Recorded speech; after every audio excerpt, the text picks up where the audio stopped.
নমস্কার বন্ধুরা, এখন চারিদিকে খুব কচি এঁচোড়ের ছড়াছড়ি। তো সেই কচি এঁচোড় দিয়ে আমি বানিয়ে নেব এঁচোড় চিংড়ি।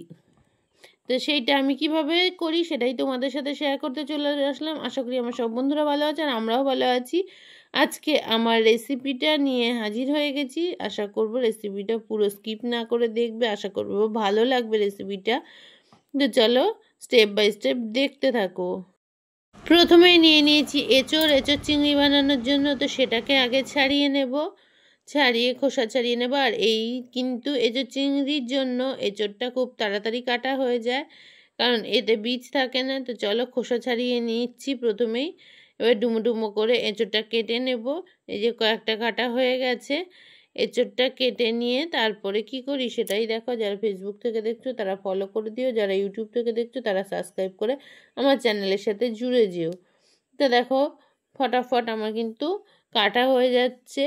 এঁচোড়টা দেখতে পাচ্ছ কত বড় বড় করে কেটেছি। এবার প্রেশার কুকার নিয়ে নিয়েছি, প্রেশার কুকারে এঁচোড়টা সেদ্ধ করে নেব। কচি এঁচোড় একটু সেদ্ধ করে রান্না করলেই কিন্তু ভালো হয়। দিয়ে দিলাম একটু নুন আর হলুদ দিয়ে।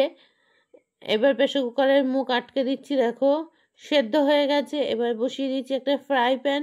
ফ্রাই প্যানে দিয়ে দিচ্ছি সর্ষে তেল। সর্ষে তেলের রেসিপিটা তৈরি করে নেব আমি একদম বিয়েবাড়ি স্টাইলে, কীভাবে হয় আমি সেটাই করছি। দিলাম জিরে ফোড়ন। আলুগুলো দেখো ডুমো ডুমো করে কেটে নিয়েছি। আলুগুলো ভাজতে দিয়ে দেবো। প্রথমে আলুগুলোকে ভেজে নেব তেলের সাথে। এবার জল ঝরিয়ে এঁচোড়টা রেখে দিয়েছি, সেই এঁচোড়টাও দিয়ে দিচ্ছি। ভালো করে আলু আর এঁচোড় ভেজে নেব। আর এদিকে যেহেতু এঁচোড় চিংড়ি করবো, তো চিংড়ি মাছ তো দরকারি। একদম ছোট ছোট দেখো সাইজের চিংড়ি মাছ আনা হয়েছে এখানে। সেই চিংড়ি মাছটাকে কিন্তু আমি ছাড়িয়ে নিচ্ছি। আর ওদিকে এঁচোড় আর আলুটা ভাজতে দিয়ে দিয়েছি। তো দেখো এঁচোড় আমার চিংড়ি মাছগুলোও ধোয়া হয়ে গেছে। এখন মিডিয়াম সাইজের দুটো পেঁয়াজ নিয়েছি, পেঁয়াজটা আমি দিয়ে দিলাম ওর মধ্যে। পেঁয়াজটা আলু আর এঁচোড়ের সাথে ভাজা ভাজা করে নিচ্ছি।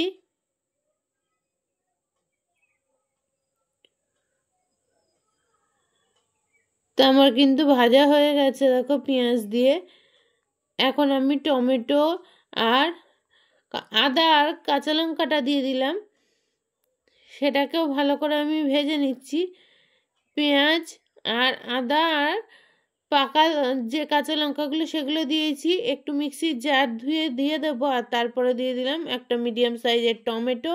টমেটোটাও একসাথে কষিয়ে নেব।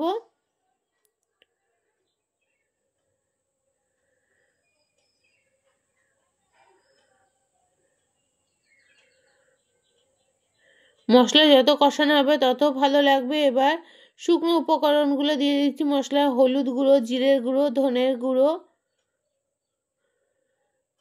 কাশ্মীরি লঙ্কার গুঁড়ো, চিনি, নুন, সমস্ত কিছু দিয়ে আবারও কষিয়ে নেব।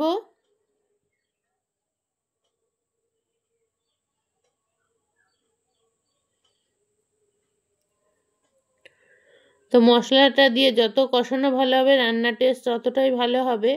এবার পাশে আমি আর একটা কড়াই বসিয়ে দিয়েছি, এতে আমি আগে মাছ ভেজে নিয়েছিলাম। তো সেই তেলেই কিন্তু আমি চিংড়ি মাছগুলো ভেজে নিচ্ছি।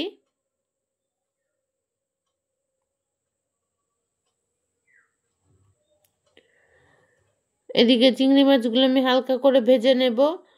আর আমার কিন্তু এঁচোড়গুলো প্রায় কষানো হয়ে গেছে। এঁচোড় আর আলু দেখতেই পাচ্ছ।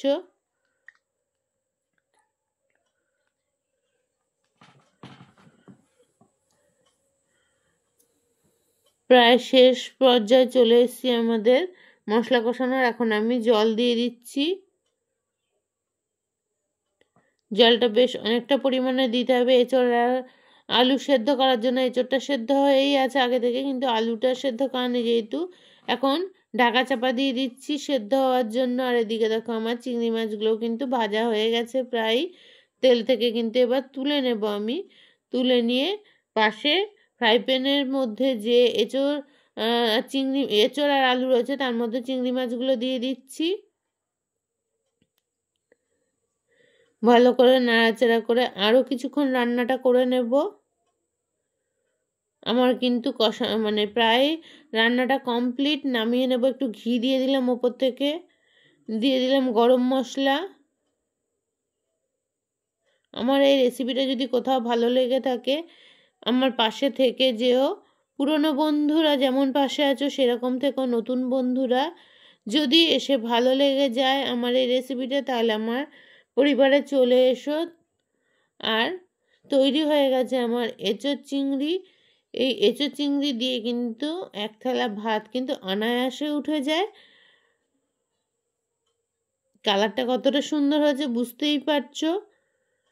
তো আজকের মতো রেসিপি থেকে বিদায় নেব। রেসিপি কোনো অংশে ভালো লাগলে আবারও একটা মিষ্টি কমেন্ট করে জানিয়ে যেও, তাহলে কিন্তু আমাদের নতুন নতুন ভিডিও করার উৎসাহ বাড়ে। আবারও দেখা হবে নতুন কোনো রেসিপি ভিডিও ব্লগ ভিডিওর সাথে। ততদিন সবাই ভালো থেকো, সুস্থ থেকো আর সাবধানে থেকো। আবারও দেখা হচ্ছে নতুন কোনো একটা সময়।